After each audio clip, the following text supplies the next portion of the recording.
listeners, thanks for joining in. Welcome to another HRO Today educational podcast. In this series, we aim to provide you the latest workforce management approaches and best practices in HR. I'm Debbie Bola, Vice President and Editorial Director of HRO Today magazine. Relocation has long been leveraged by organizations as a talent attractor, and it's no different in the current labor shortage. In fact, recent research shows that 51% of transferees seek out relocation to enhance their career development. Right now is the perfect time for organizations to reevaluate their relocation strategies. And today, I have an expert here with me who can share how to build flexible programs around the benefits your employees want the most.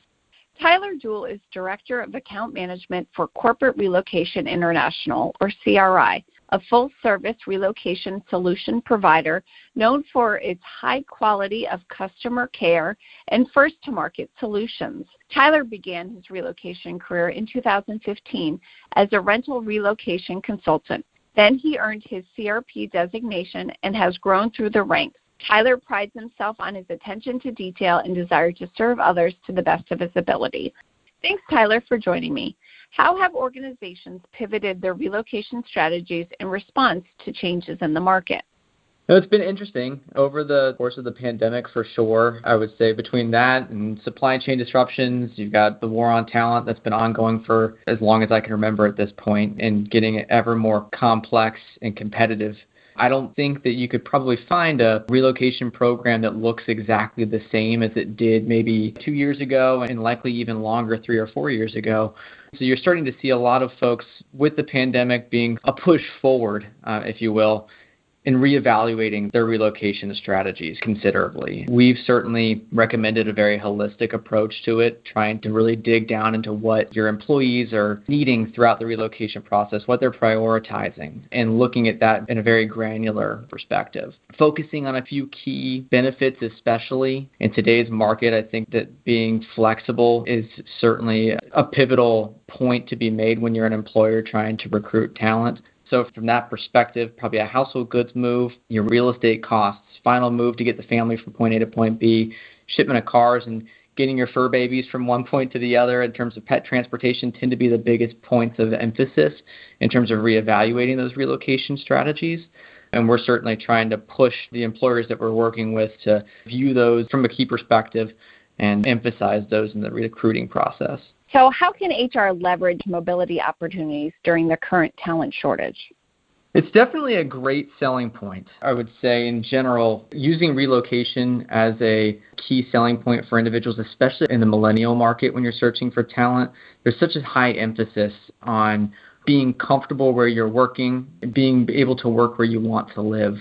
So being able to offer relocation services to that group, as well as other demographics beyond the millennial market, has become a huge selling point for employers in terms of attracting talent.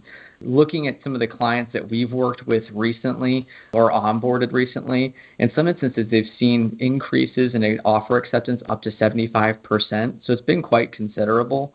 And it's also leveling the playing field. It's creating this playing field with smaller startup-sized companies to mid-sized companies to Fortune 1,500 companies that are able to pull from the same talent pool by offering comprehensive relocation packages as a benefit to their employees and getting them from point A to point B and getting them on the job.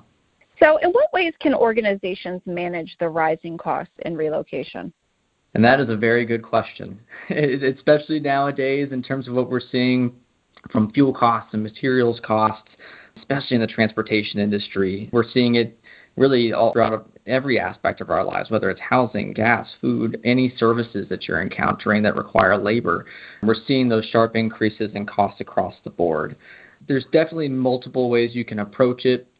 Definitely starting from that holistic overview of the relocation program and reevaluating what's being offered to employees, I think is certainly important. You're definitely seeing some clients that are working with budgets and caps, raising those or removing services that may seem a little bit extraneous or unnecessary. Something that we've been promoting and recommending a deeper dive into is a core flex style program in which you're identifying a couple of core benefits that tend to be the key sticking points for an employee's experience in their relocation, like the household goods move, pet transportation, auto transportation, things like that we spoke about earlier.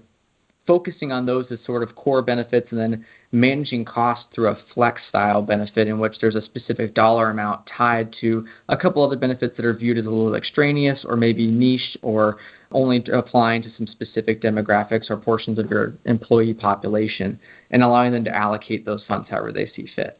And what services should HR and relocation professionals focus on in order to deliver the best experience to transferees?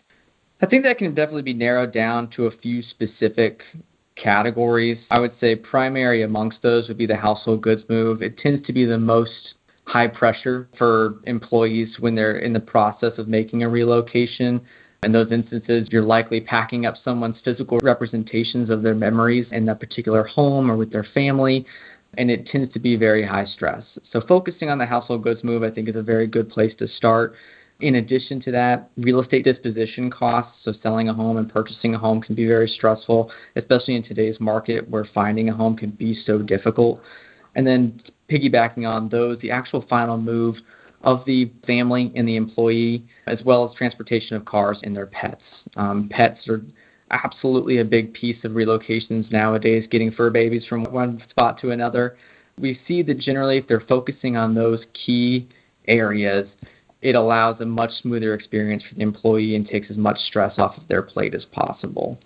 In addition to that, I think something we're going to probably start seeing a little bit more of as we move forward, especially with interest rates rising, is the reintroduction of some of these mortgage subsidy programs and assistance on that front as well. We've got a lot of folks that have enjoyed refinancing their homes or purchasing homes in the past 2 years that have seen those 2.5% interest rates, sometimes even lower. And as those start to climb back up, it's going to be very difficult to entice folks to move away from those interest rates that they have and purchasing a home at something a little bit higher. So seeing some of those subsidy programs work back in to help them manage those costs, I think will certainly be a primary focus going forward as well.